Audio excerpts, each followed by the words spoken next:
The media requires there be a new genius every season. You would be very lucky if in your whole life you saw the work of one genius. It was widely reported that this man owned what was consistently referred to in the press, a $120 million Picasso. And I kept asking people, which Picasso? And people kept saying, $120 million Picasso. And I kept saying, but which Picasso? Also, that changes. You know, the price changes, but the Picasso remains the same. But really, I was interested in this story and in this man because this man can't see. And so I thought there is no more suitable and potent image for our time. If you were going to write just a history of the era, you should call it The Blind Art Collector and Other Stories. To require someone to turn out masterpieces is psychotic. Most writers write 1 million books, don't write even one good book. See, what we have had in the last 30 years is too much democracy in the culture, not enough democracy in the society. There's no reason to have democracy in the culture. None. Because the culture should be made by a natural aristocracy of talent. When Toni Morrison said, write the book you want to read, she did not mean everyone. There's nothing new because the culture is soaked in nostalgia. Nostalgia is a very poisonous thing. That's why you have Donald Trump as a president. Nostalgia is truthfully about something that never existed.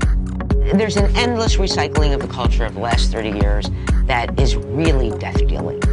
That is the job of people who are young. Do something new. The reason that people used to move to cities is that if you grew up in a small town, it's incredibly oppressive. It's very oppressive to have people know every single thing about you. And the nosy neighbor is not an urban figure.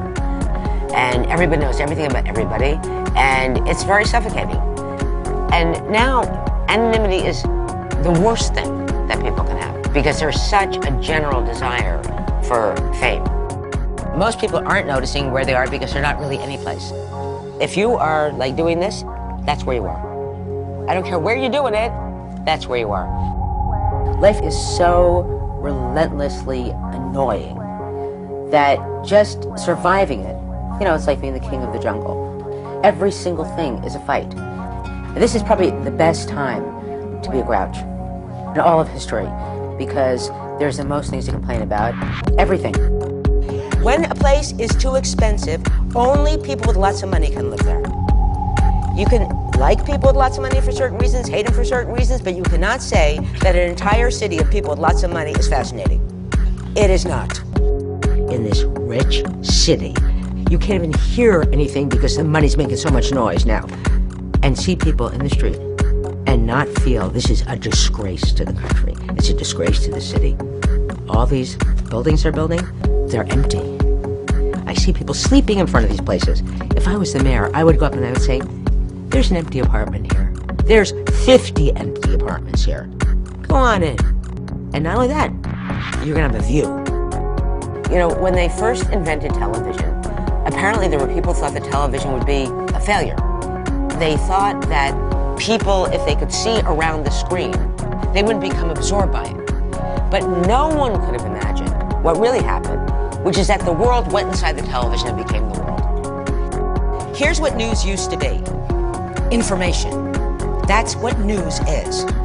People are interested, and this I find astonishing, they're interested in other people's opinions. When someone on CNN says, we want to know what you think. Really? I don't. Thank you very much. Good night.